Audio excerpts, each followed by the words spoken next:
Sima wa mbuye wako ukukonda iwe ndiye wakuona. Titokoze Mulungu chifukwa cha zabwino zonse zimene amatigirira komanso kuti wakwanitsa kuti tikumane pano ino ndi ine lero mtsiku lachiwiri la msonkhano wathu. Ndapatsidwa mpata woti tiphunzirepo nkhani ya banja. Tikhala tiphunzira nkhani ya banja.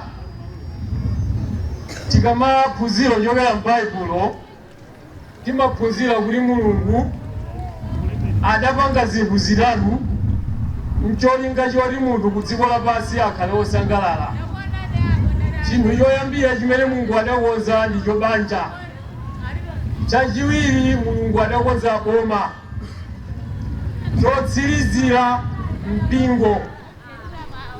Ndiye kuti ziwiri zonsezi kuti zikhaleko gwero lenileni ndi banja. Ndiye pano tiphunzirapo banja. Tiona chiyambi cha banja kuyambira m'buku la Genesis, komanso tikaona zimene Yesu Khristu adalankhula zokhudza banja. Tatiyeni tikambeona phunziro lathu pa Genesis 1 verse ya 27 ndi 28. Genesis chapter 1 verse 27. Mulungu ndipo adalenga munthu m'chifanizo chace. M'chifanizo cha Mulungu adamlenga iye. Adalenga iwo mwamuna ndi mkazi. Verse 28. Mulungu ndipo anadalitsa iwo ndipo adati kwa iwo, mubalane, muchuluke, mudzaze dziko lapansi, muligonjetse, mulamulire pa nsomba za m'nyanja ndi pa mbalame za mlengalenga ndi pa zamoyo zonse zakukwawa pa dziko lapansi. Zikomo kwambiri. Apa taona ndithu chiyambi cha munthu kuti Mulungu ndi amene adamulenga. Munthu adalengedwa m'chifanizo cha Mulungu ndipo akuti m'chifanizo chake adawalenga iwo mwamuna ndi mkazi. Ndipo pa 28 tamva kuti adawuza kuti abalane aligonjetse dziko lapansi. Poyambira tionepo mfundo pamene aunena kuti munthu adalengedwa m'chifanizo cha Mulungu. Kodi atanthauzaje akamati munthu adalengedwa m'chifanizo cha Mulungu? Kodi atanthauza kuti mmene tionekere ndi mmenenso Mulungu amaonekera? Si choncho ayi. Mulungu akamafotokoza kuti munthu adamulenga m'chifanizo chake, timaphunzira tikawerenga Yohane 4 verse 24 kuti Mulungu ndiye mzimu. Utanthauza kuti munthu mkati mwake Mulungu adayikamo mzimu. N'chifukwa chake amafanana ndi Mulungu popeza kuti Mulungu ndi mzimu. Choncho munthu adalengedwa m'chifanizo cha Mulungu popeza Mulungu adamulengera mzimu umene uli mkatimo. Mzimu umene ndi umene umachoka munthu akakhala kuti wamwalira umabwerera kwa Atate wake. Chabwino tafotokoza phunziro lathu kuti ndi banja. Genesis 2 verse 8 walengedwa munthu tamva. Tatiyeni tsopano timve zimene Mulungu adalankhula. Genesis 2 verse 18. Verse 8. Yehova Mulungu ndipo anati, sikwabwino kuti munthu akhale yekha, ndidzamupangira womuthangatira iye. Chabwino Mulungu akulankhula pakuti sikwabwino kuti munthu akhale yekha, ndidzamupangira womuthangatira. Munthu amanena kuti sikwabwino akhale yekhayi amatanthauza Adamu. Ndiye Mulungu adanena kuti ndidzamupangira womuthangatira. Utanthauza kuti Adamu adalengedwa adali yekha ndi zonse zimene Mulungu adalenga zolengedwa zonse nyama zonse zimene Mulungu adalenga koma adalibe mnzake womthangalira n'chifukwa chake Mulungu adanena kuti sikwabwino kuti akaleka ofunika akhale ndi mnzake womthangalira. Verse 21 Genesis 2 verse 21. Koma Yehova Mulungu anamgonetsa Adamu tulo lalikulu ndipo anagona ndipo analengako nthiti yace imodzi natsekapo ndi mnofu pamalo pace. 22 verse 22. Ndipo nthitiyo anayichotsa Yehova Mulungu mwa Adamu anayipanga mkazi ndipo ananka naye kwa Adamu. zikomo akuti Mulungu adamugonetsa tulo talikulu Adamu nachotsako nthiti yake. Nthiti imene adachotsayo adapanga mkazi napita naye kwa Adamu. Adamu adali chani? Pitirizani.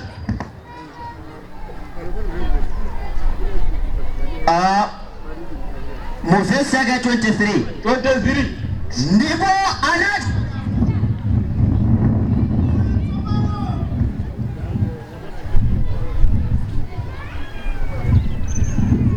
adali chani Adamu? Yeah.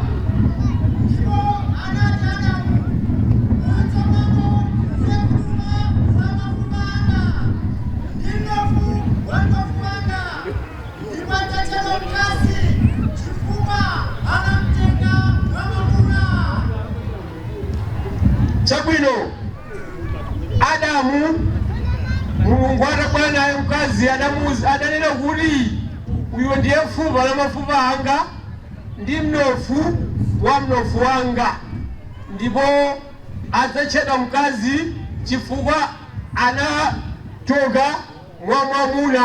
24 chifukwa chotero mwamuna adzasiya abale wace ndi amace nadzadziphatika kwa mkazi wace ndipo adzakhala thupi limodzi. Chabwino verse 25. akuti chifukwa chotero mwamuna adzasiya atate wace ndi amake nakaphatikana ndi mkazi wake ndipo adzakhala thupi limodzi.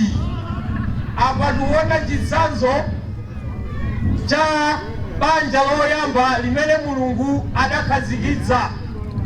Taona kuti Adamu atatengedwa Mulungu adaona kuti sikwabwino kuti munthu akhalekha ofunika mpangire omthangalira ndipo taona kuti adapangira mkazi ndipo Adamu mkazi atabwera naye Mulungu adanena kuti uyu ndiye fupa la mafupa anga ndi mnofu wa mnofu wanga ndipo adzatchedwa mkazi chifukwa choti anachoka mwa mwamuna.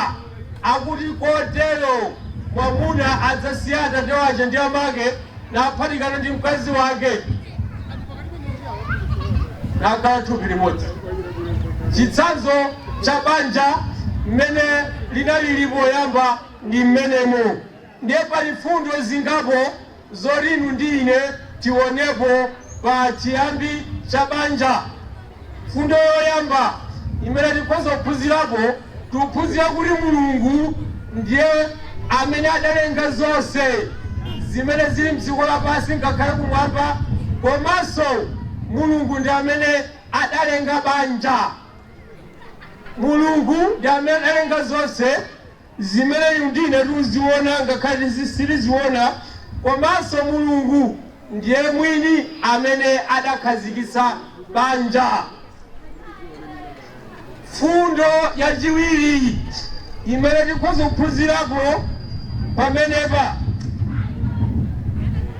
ndiye kuti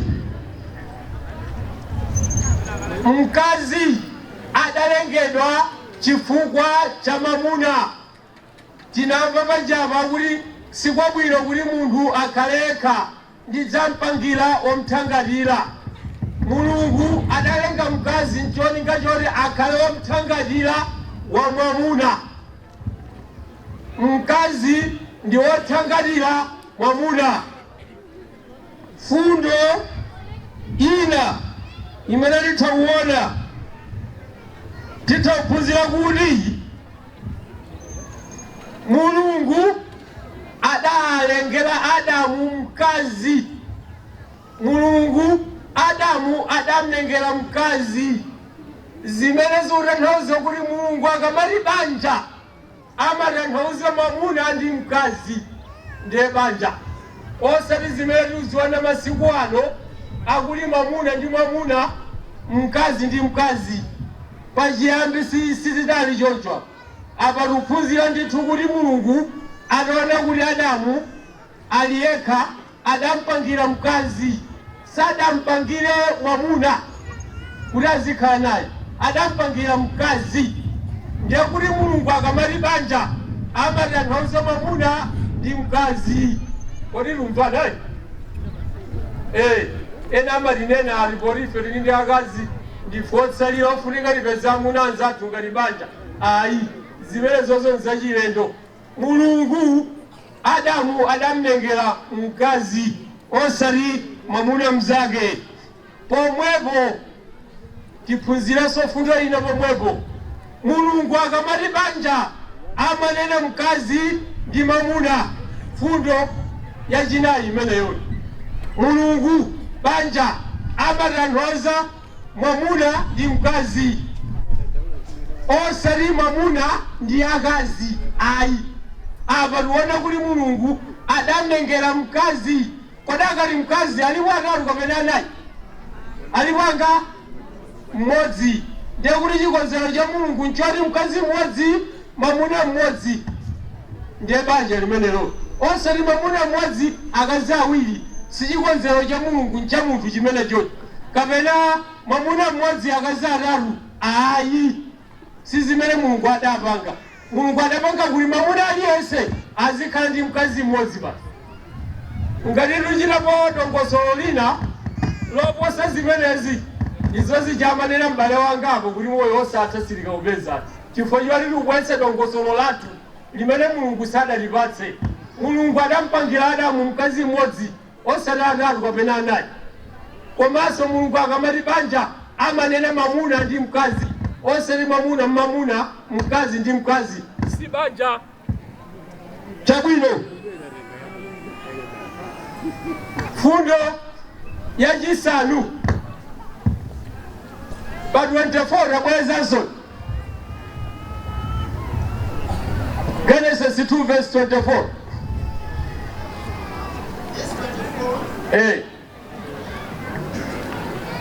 Chifukwa chotero mwamuna adzasiya atate wace ndi amace nadzadziphatika kwa mkazi wace, ndipo adzakhala thupi limodzi.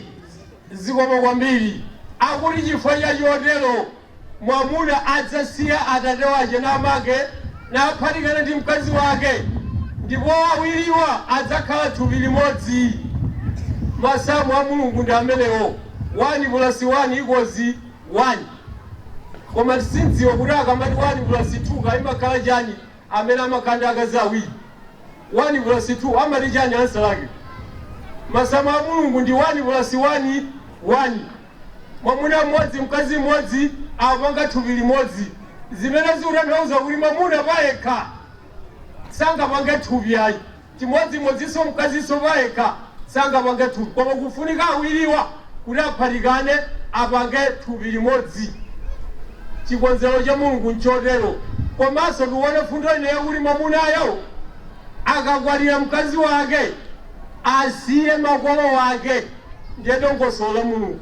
Tikakhala mabanja tikhale patokha tiyambe khomo lathu.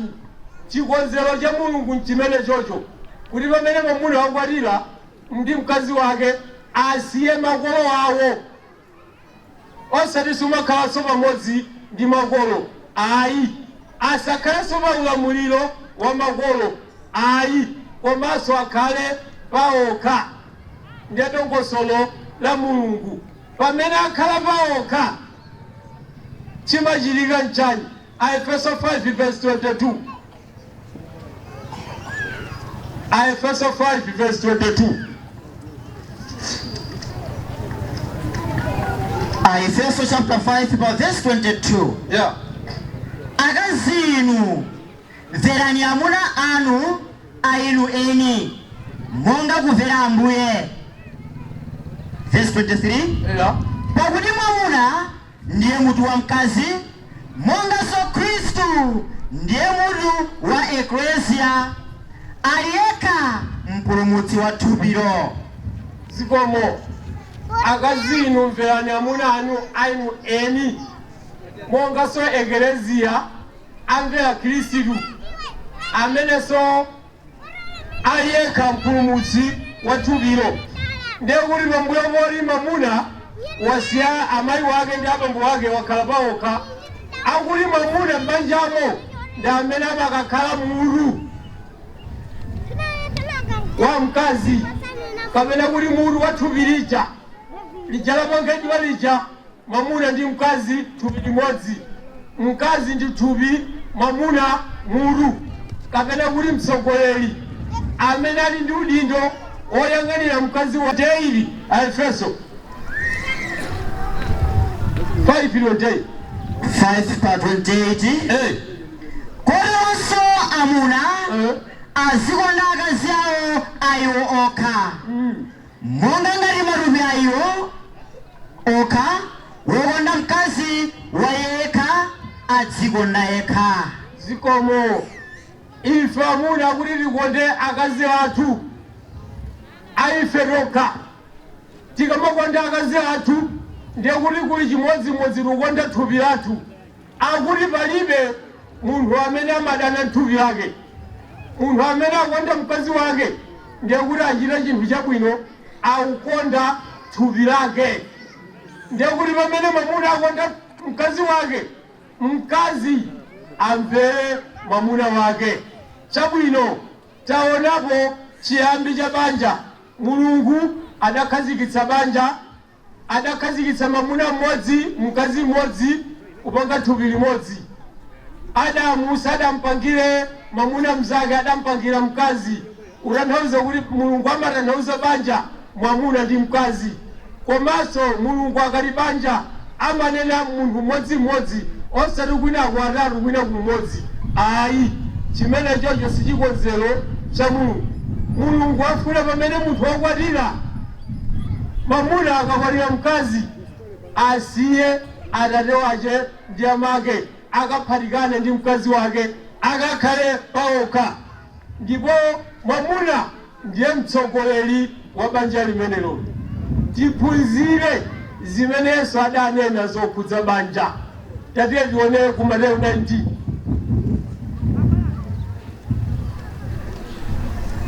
Verse Mateyu 19 pamenepa tatiye tiyambire pa verse 3. Mateyu chapter 19 verse ya 3. Ndipo Afarisi anadza kwa iye namuyesa nanena, kodi nkuloledwa kuti munthu achotse mkazi wake pa chifukwa chilichonse? Imanikayi pamenepo akuti Afarisi adapita kwa Yesu ukamuyesa. Pamene ati ukamuyesa utanthauza kuti zoona zenizeni Afarisiwo amazidziwa, koma ankafuna kuti Yesu Khristu amuyese. Ndi amufunsa kuti kodi nkololedwa kuti munthu akhoza kuchotsa mkazi wake pa chifukwa chilichonse? Chifukwa chilichonse chikhoza kukhala njani? Mwina mkazi sadziwuphika, kodi ukhoza kuchotsa mkazi? Mkazi mwina kukabwera kuchimuna sawalandira bwino, kodi chimenecho nchokwanira kuti ukhoza kumchotsa mkazi? Kapena mkazi wa ulesi chifukwa chilichonse, kodi ukhoza kumchotsa mkazi? Tatiye timve zimene adanena Yesu. Zomuyesazo Yesu adadziwa kuti amuyesa. Adati chani Yesu? Verse 4. Ndipo iye anayankha nati, kodi simunawerenga kuti iye amene adalenga anthu pachiyambi anawalenga iwo mwamuna ndi mkazi? Awafunsa Afarisi aja omuyesa Yesu aja, kodi simunawerenga kuti pachiyambi amene adalenga anthu adawalenga iwo mwamuna ndi mkazi? Pitirizani. Nali chifukwa cha ichi mwamuna adzasiya atate wake ndi amake nadzaphatikizana ndi mkazi wake. Chabwino. Ndipo awiriwo adzakhala thupi limodzi. Yesu Kristo akanenaso zichiza ku Genesis zija, Genesis 2:24, awiriwo adzakhala thupi limodzi, pambuyo poti mwamuna wasiya amache ndi abambo ake na adzakhala thupi limodzi. Kodi simudawerenga? Ndiye kuti Yesu Kristo pamene amaloleza ngati amakana lwedi. Kodi nkololedwa kuti munthu akhoza kuchotsa mkazi wake pachifukwa chilichonse? Apa ndiye kuti Yesu wakana.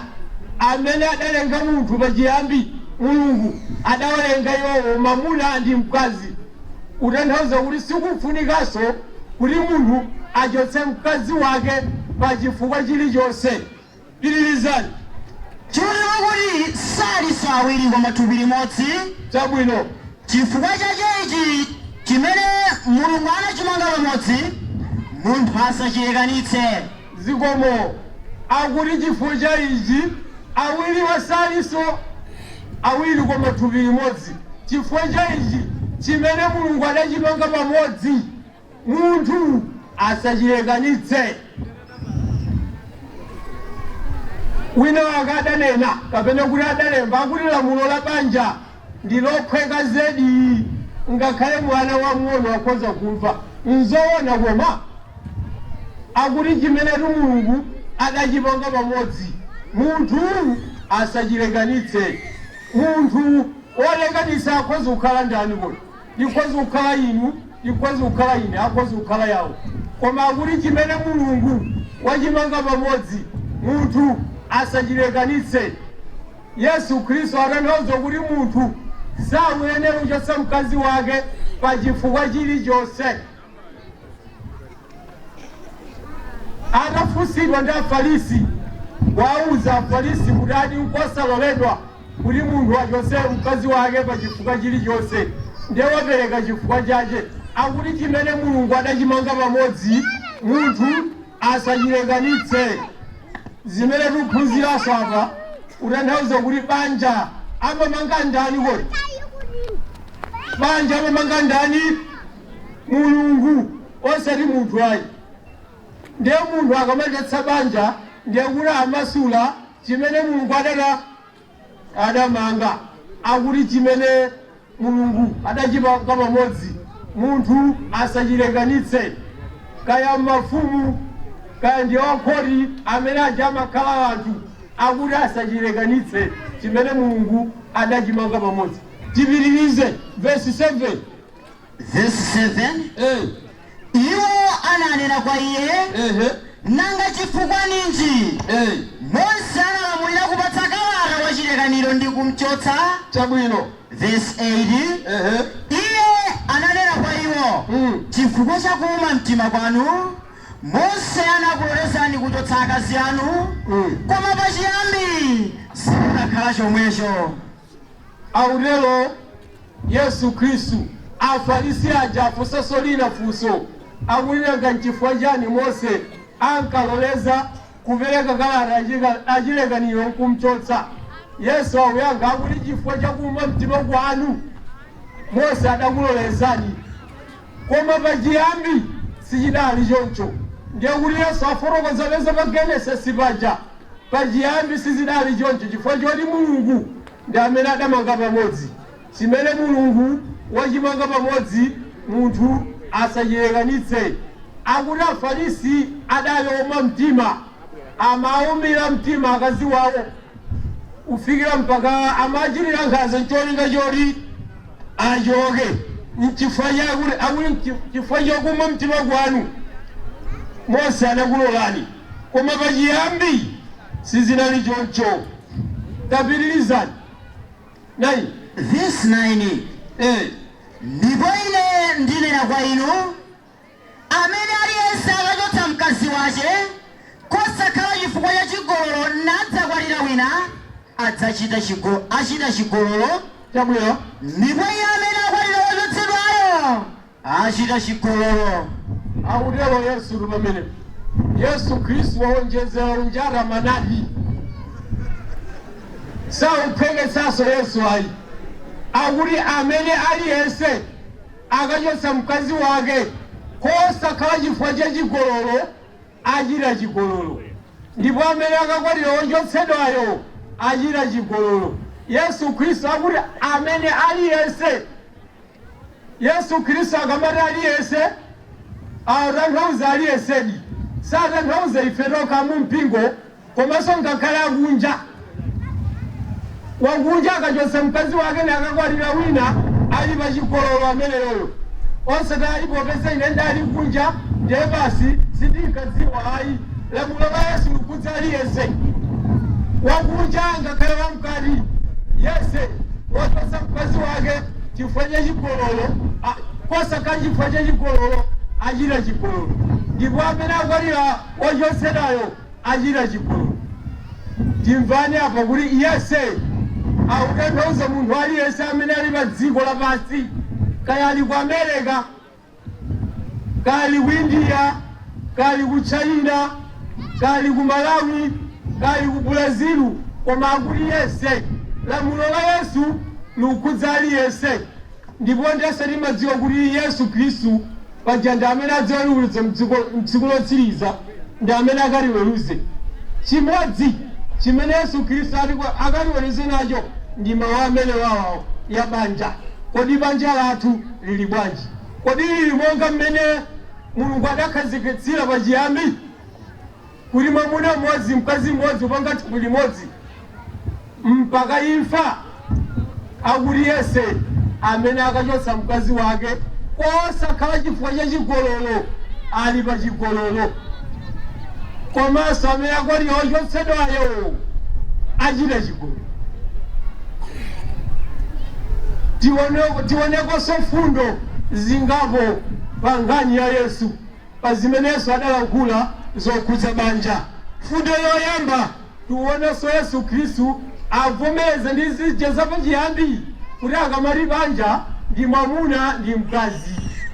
Yesu Khristu afotokozanso chimodzimodzi, mwamuna mmodzi mkazi mmodzi, thupi limodzi, osati amuna awiri kupanga banja ayi. Mwamuna mmodzi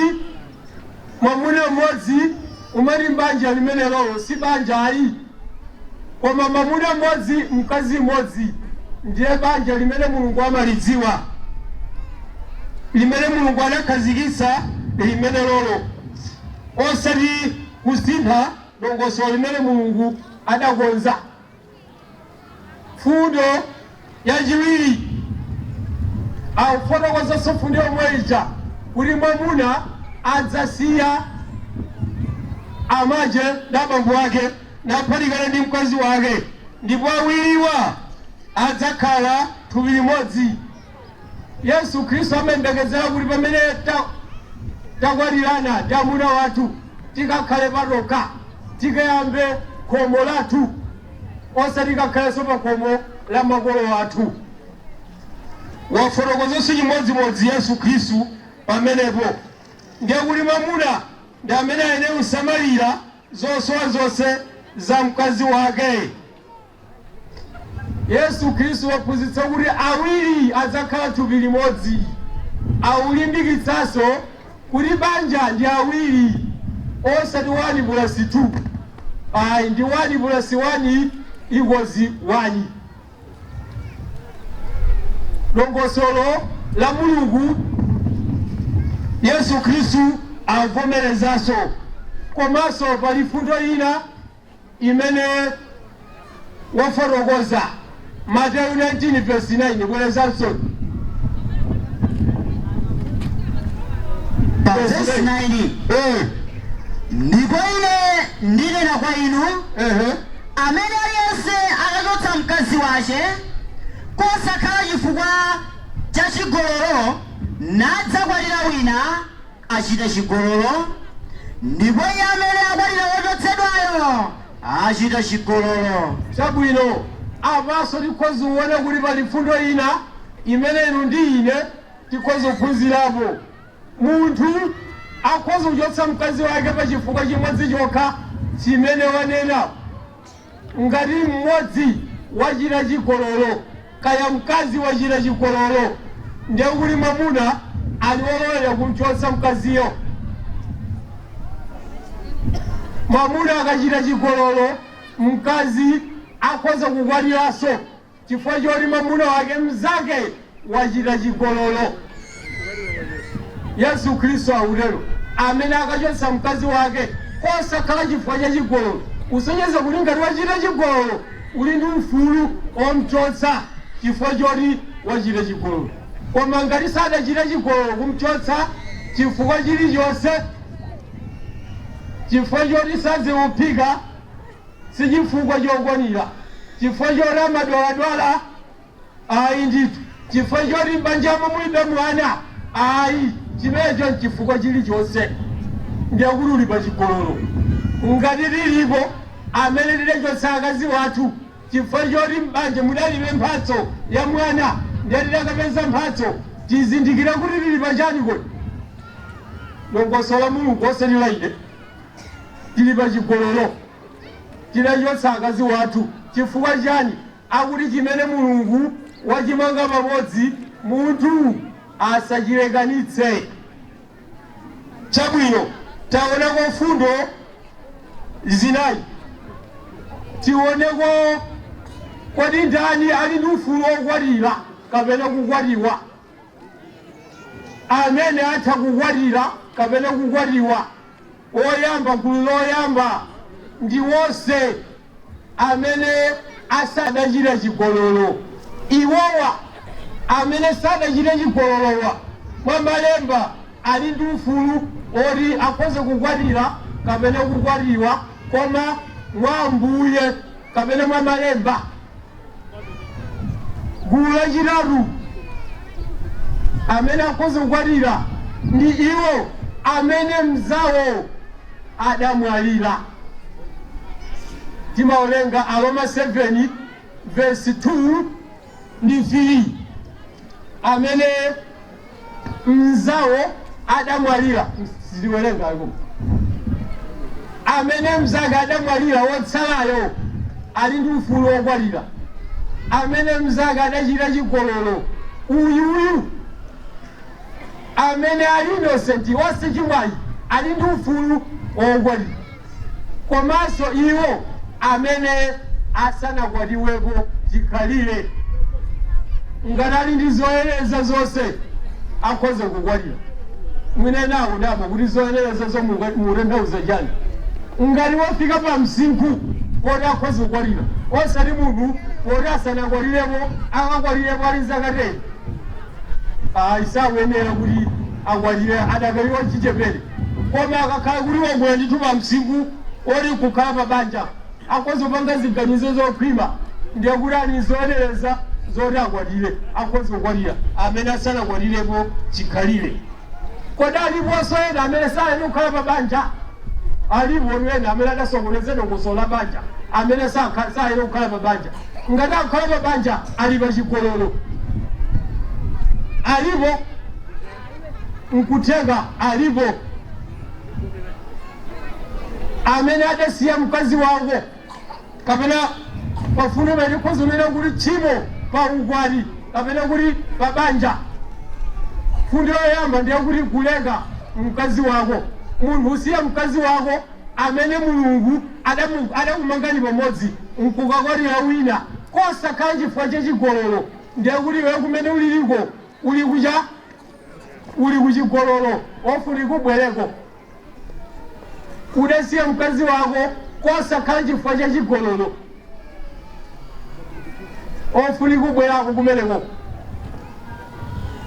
Amene osayeni kukhala pa banja ayanjane ndi mkazi wake ngati zingatheke. Ngati mkazi adamusiyayo sadakwatiwe, koma ngati adakwatiwa iweyo kuti zilongosoke ofunika ulape. Kodi paja ulapa nkulati nkusiya noni? Ofunika kusiya mkaziyo, koma tsoka ngati adakwatira mkaziyo ndiye kuti suyenera kukwatiranso ayi ngati ufuna upite kumwamba.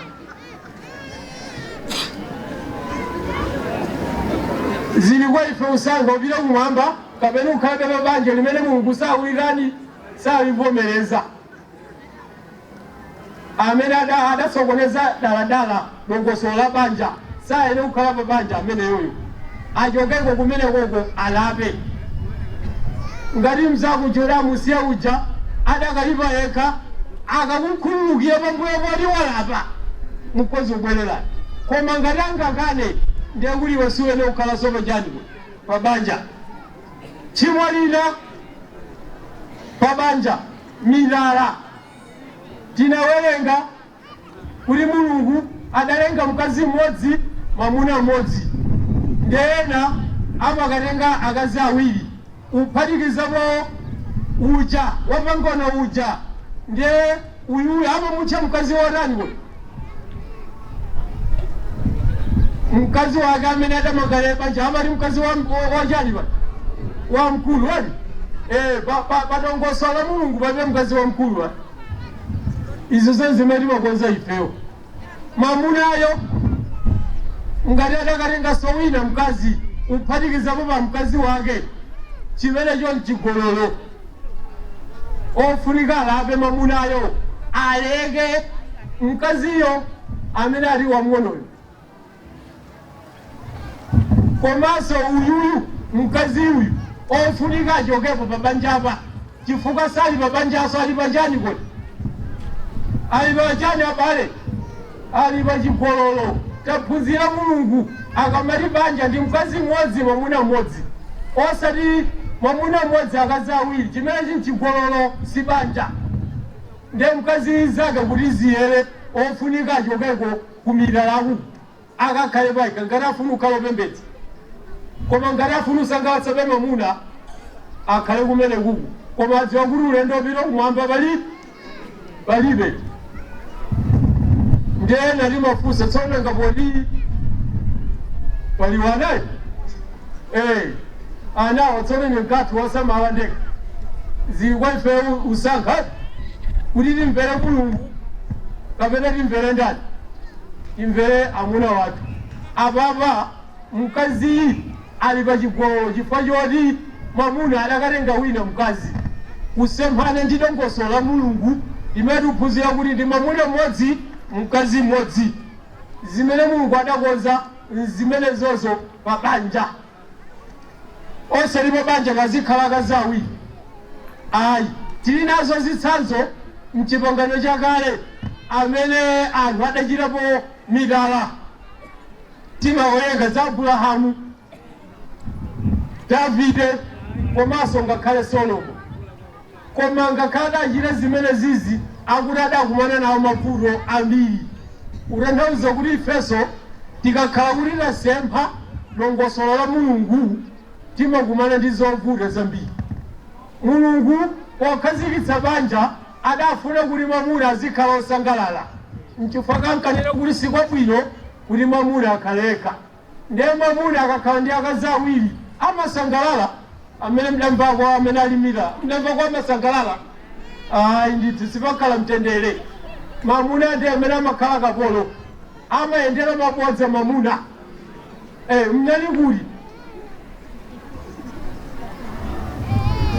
akafuna kugula nyama akuti amagula nyama maphukusi atatu munthu amene ndi akazi awiri agula maphukusi atatu ukulunga bwinobwino apita kwa mkazi woyamba alisankhapo apo ndiye kuti kamodzi kachobisa mthumba amuonetsa awiri akasankha limodzi apitaso kwa mkazi wina uja tengaso limodzi apo akaonetsa awiriso ndi janaika mthumba lija aliyense apazioneka kuti ine ndi amene amanditani kuti amandikonda mmamba ndine usankha pamene akupusitsani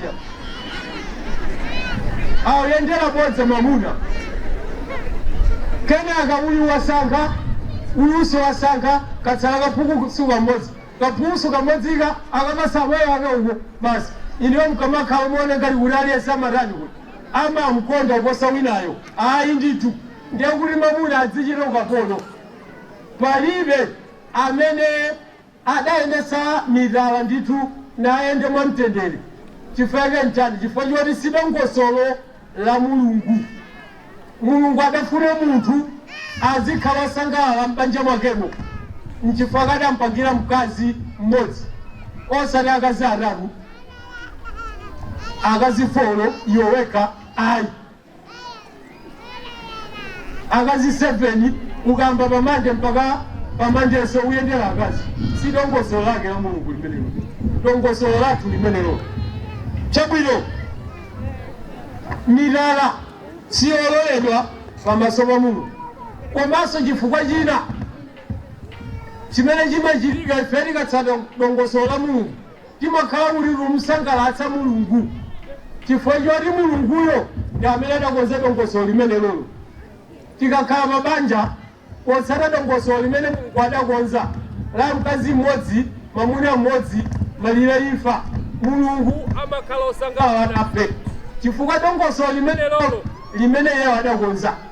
Koma tikakhala mabanja loti ife adakonza lokha, chifukwa chake timapeza mavuto osiyanasiyana. Chabwino taona banja Mulungu amatanthauza chani akamati banja? Mulungu amatanthauza mwamuna mmodzi mkazi mmodzi. Mulungu satanthauza mwamuna mmodzi ndi mwamuna so mmodzi, ayi si banja. Kapena mkazi ndi mkazi si banja. Tawerenga ni 1 Korinto 6 verse 9.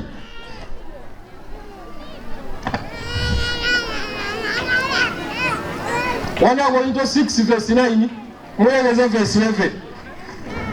1 Korinto chapter 6 verse 9. Kapena simudziwa kuti wosalungama sadzalandira ufumu wa Mulungu? Musasocheretsedwe.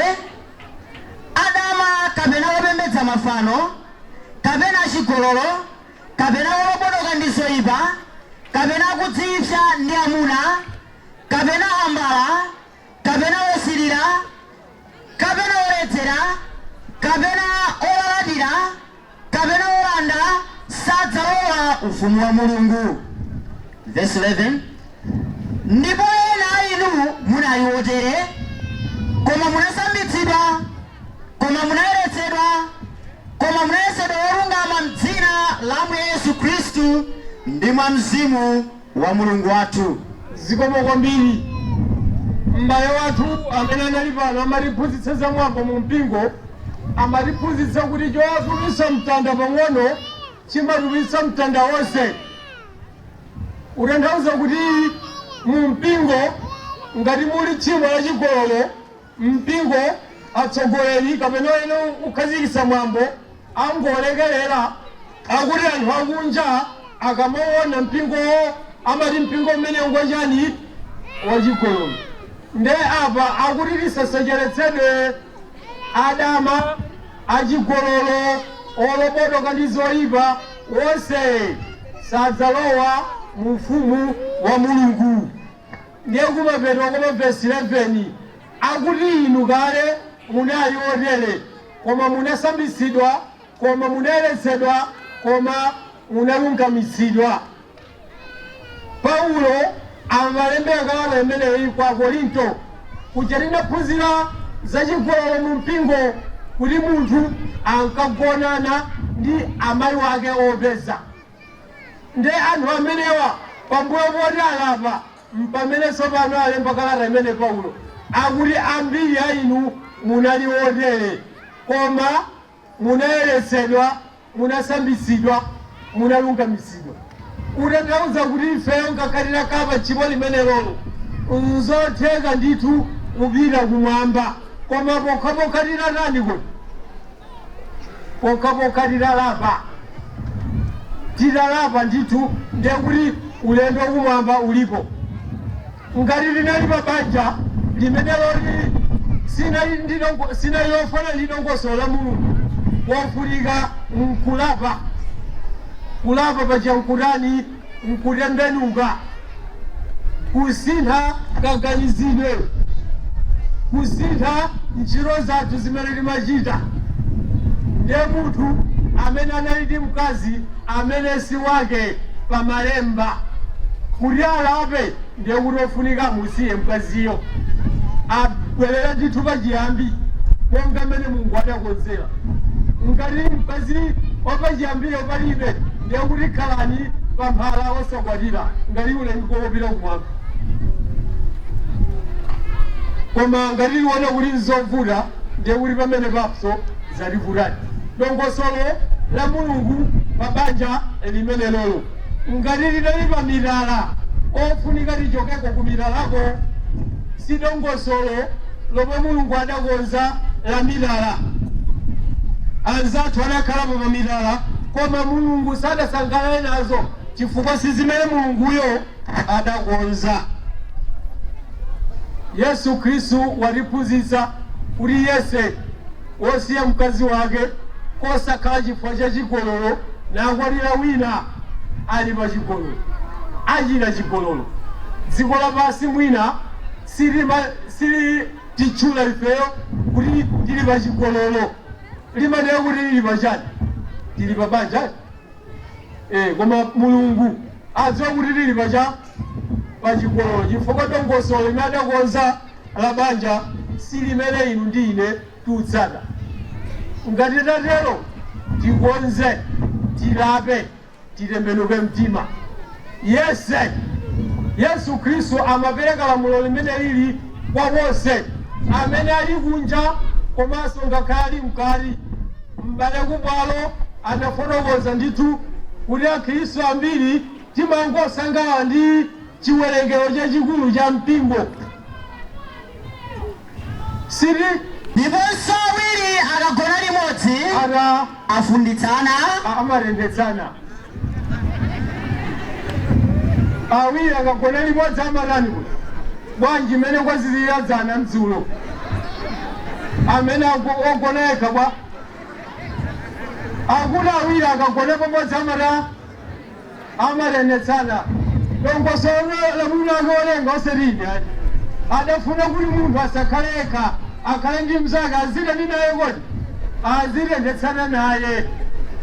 Ndiye kuti cholinga china cha banja chimene chichi pa Chingereza amati companionship azikhala ndi mnzake ndithu akagwa amnyamutsa koma tsoka amene ali yekha akakhala awiri akuti ndithu amakhala mphotho yabwino pa ntchito zawo komanso awiri akagona limodzi amafunditsana amamva bwino. Dongosolo la mulungu la banja limene lolo chabwino pamene pande papapelo paphunziro lathu koma taphunzira chani taonapo ndithu kuti mulungu na malenga ndi amene sadalenga banja. Fundo yoyamba.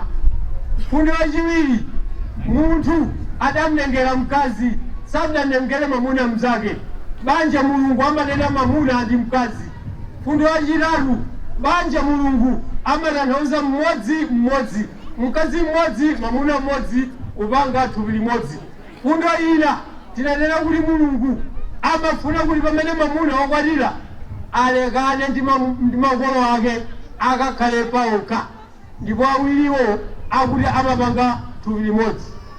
Ndiye kuti mulungu akamati banja amatanthauza 1+1=1. Tinadzaonanso za Yesu Khristu Afarisi atamuyesa akuti kodi nkololera tsono banja limene mulungu alilonga pamodzi kuti munthu akhoza kuchotsa mkazi wake pa chifukwa chilichonse. Yesu Khristu akuti ayi ndithu kodi simdawerenge pachiyambi Yesu amafotokoza za Genesis 2:24 kuti chimene mulungu wachipanga pamodzi munthu asachilekanitse. Ndiye kuti ife tikachotsa akazi wathu tikachotsa amuna athu chifukwa choti asauka munthu siukwiya siziyenda pakomo ndiye kuti tachoka mdongosolo la mulungu tili pa chigololo. Tinaonanso kuti chifukwa chokhacho chimene munthu akhoza kuchotsa mnzake pamene winayo wachita chigololo ngati sitingathe kumkhululukira pamene walapa koma ngati walapa tikhoza kumkhululukira koma ngati safuna ulapa ayi ndithu tili ndi ufulu wokwatiranso ndi mzathu koma mwadongosolo. Tinaonanso magulu atatu a anthu amene ali ndi ufulu wokwatira. Tinaona iwo amene asanakwatirepo chikhalire, iwo amene adakwatirapo koma mzawo adamwalira, otsalawo ali ndi ufulu wokwatiranso kapena wokwatiranso, komanso iwo amene anzawo adachita chigololo, iwowa awawo otsalawa akwatilenso koma mwadongosolo. Ndiye tinaonanso amene sayena kukhala pabanja koma ali pabanja ofunika achokepo, amene adasiya mzawo kosakhala chifukwa chachigololo, amene wakumene aliliko si banjayi pamaso pa Mulungu chifukwa adalekanitsa chimene Mulungu adachika pamodzi, ali pa chigololo pofunika alape atani asiye. Nchifukwa chani tiwene kukhala pabanja tibalane tichulukane, ngakhale pano aluza zachiwerengero za moyo wakuti ati tidachulukana kale tisapitirire kuchulukana. Fundo yachiwiri ndiye kuti kuletsa chilakolako komanso kupewa dama. Fundo yachinayi ali ndithu kuthandizana wina ndi mnzake, wina akavutika mnzake anyamutse mnzake. Ndilo dongosolo la Mulungu pabanja. Mulungu wadziwa kuphunzitsa atithandize kuti zimene taphunzirazi tizisunge komanso tizigwiritse ntchito, tisayiwale. Lemba lotsiriza mbale tawerengani Yohane 12 verse 47 mulekeze 48.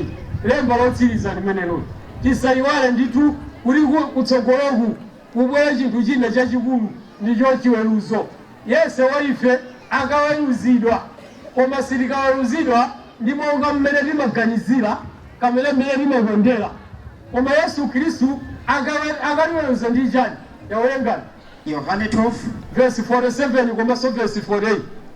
pa verse 47 ndipo ngati wina akumva mawu anga ndi kusawasunga, ine sindimweruza, pakuti sindinadza kuweruza dziko lapansi koma kuti ndipulumutse dziko lapansi. 48 iye amene akaniza ine ndi kusalandira mawu anga ali naye omweruza iye. Mawu amene ndalankhula iwowa adzamweruza tsiku lomaliza. Yesu Khristu akulero akuti iye amene akumva mawu anga ndi kusawasunga mawu anga ine sindimuweruzayi, pakuti ine sindinadza kuweruza dziko lapansi koma kuti dziko lapansi lipulumutsidwe ndi ine. Mawu amene ndalankhulawa iwowa mawuwa adzamweruza iye mtsiku lotsiriza. Yesu Khristu nthawi imene adabwera koyamba komanso ngakhale pano ndi mpulumutsi wa ife tonse. Ngati tilandira mawu ake ndi kuwasunga ndi kuwachita, Yesu Khristu atipulumutsa. Koma ngati sitalandira tiwakana mawuwa akuti Yesu Khristu akamadzabwera tsiku lotsiriza adzatiweruza ndi mawu ake omwewa. Kutanthauza kuti ngakhale pangani ya banja mawu amene Yesu Khristu adalankhula adzatiweruza nawo tsiku lotsiriza.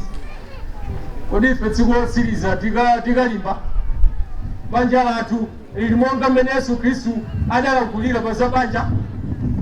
Mulungu wodziwa kudalitsa adalitse mawu ake lero ndi nthawi zonse. Amen. Mawu a Mbuye wako ukukonda iwe ndiye wakuona ngopirira. Mawu a Mbuye wako ukukonda iwe ndiye wakuona